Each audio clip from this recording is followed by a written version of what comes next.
किला आलामूद को हथियाने के लिए हसन सबाह रात के वक्त चंद लोगों को लेके किले के सामने जाता है। ज़ैद बिन सऊन आगे बढ़कर मुहाफिज से कहता है, हम गरीब लोग हैं, आज रात हमें किले में रहने की इजाजत मिलेगी? मुहाफिज कहता है, नहीं है इजाजत, वापस लौट जाओ। इतने में हसन सबाह अपने काले इल्म का इस्तेमाल करते हुए मुहाफिज को कहता है, आप सारी रात इस किले की हिफाजत में गुजारते हो और किले के अंदर तरह तरह के मशरूबात और खाने भी आपकी निगरानी में होते हैं, मगर आपको वहाँ से एक लुकमा खाने का और एक घूंट किसी मशरूब का पीने की भी इजाजत नहीं है। सिर्फ इतना ही नहीं बल्कि तुम्हारी तनख्वाह भी इतनी कम है कि तुम अपने बीवी बच्चों की जरूरत भी पूरी नहीं कर पा रहे। ये सब सुनते ही वो मुहाफिज बहुत ही मुतासिर होता है और कहता है, ये सब आपको कैसे मालूम? हसन सबाह बस इतना ही कहता है, जाओ अपने गवर्नर शहजादा मेहदी से जाके कहो कि 3 लोग आए हैं जो सब इल्म रखते हैं। मुहाफिज गवर्नर को बताने के लिए दौड़ा दौड़ा जाता है। गवर्नर हसन सबाह और उसके आदमी को किले के अंदर आने की इजाजत दे देता है और हसन सबाह को बड़ा ही नेक और बरगुजीदा मानते हुए खुद आके खुशामदीद करता है। सबसे आगे बरज़क और ज़ैद बिन सऊन होते हैं। गवर्नर पहले तो उनसे हम कलाम होता है, लेकिन जल्द ही बोल पड़ता है कि तुम्हारे आका क्यों खामोश खड़े हैं?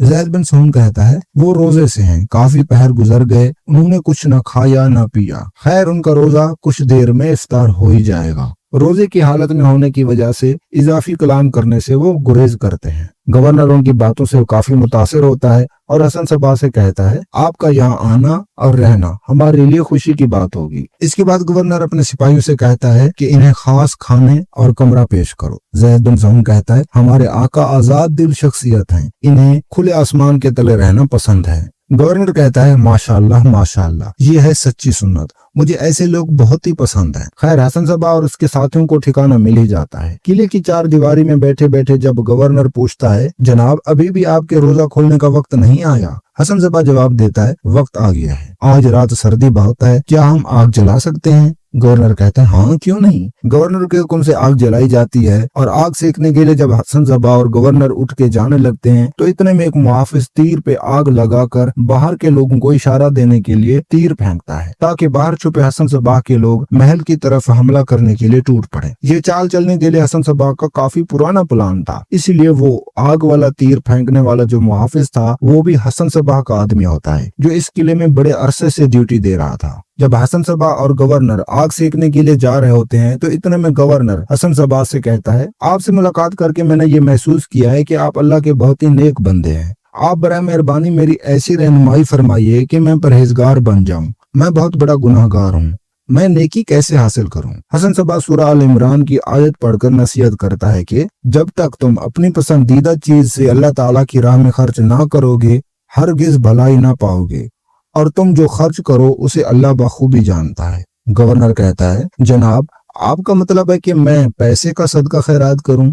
हसन सबाह कहता है, नहीं, मेरा मतलब ये है कि तुम देखो कि तुम्हें सबसे ज्यादा अजीज कौन सी चीज है, वही तुम खर्च करो, यानी जो सबसे कीमती चीज हो। गवर्नर कहता है, सबसे कीमती चीज क्या हो सकती है? हसन सबाह कहता है, ये किला। गवर्नर ये सुनकर हैरान रह जाता है और फिर हंस के कहता है, जनाब आप जब तक नहीं बोले तो नहीं बोले, जब बोल पड़े तो हैरान ही कर दिया। आपकी खामोशी का एहतराम करता हूँ, मगर आप मजाक भी बहुत अच्छा करते हैं वैसे। हसन सबाह कहता है, मैं कोई मजाक नहीं कर रहा, किला आपकी सबसे कीमती मलकियत है। अपने खुदा को राजी करने के लिए अपने दिल को पाक और मुतमईन रखिए और ये किला हमें दे दीजिए। और हसन सबाह कोई चीज बगैर कीमत हासिल नहीं करता। ये कह के हसन सबाह गवर्नर को जबरदस्ती से सोने की थैली किले की कीमत के तौर पर दे के ये कहकर बाहर निकलवा देता है, आप पुरसकून तरीके से यहाँ से चले जाइए, मैं नहीं चाहता कि यहाँ कोई फसाद और लड़ाई हो। आपके जंगजू और ये किला अब से मेरे हवाले है। वैसे आपके अक्सर मुहाफिज पहले से ही मेरे हुक्म की तामील कर चुके हैं। इतने में हसन सबाह के आदमी भी किले में एंटर हो जाते हैं और हर उस मुहाफिज को खत्म करते जाते हैं जो उनका रास्ता रोकने लगता है। जब हसन सबाह गवर्नर को उसके अपने ही मुहाफिज के हाथों उसे किले से बाहर निकलवा देता है तो किले के अंदर बरज़क और ज़ैद बिन सऊन के साथ जाते हुए ये कहता जाता है, आज से ये जगह उनके लिए जन्नत होगी जो हमसे मोहब्बत करेंगे और उनके लिए जहन्नम होगी जो हमारे दुश्मन होंगे।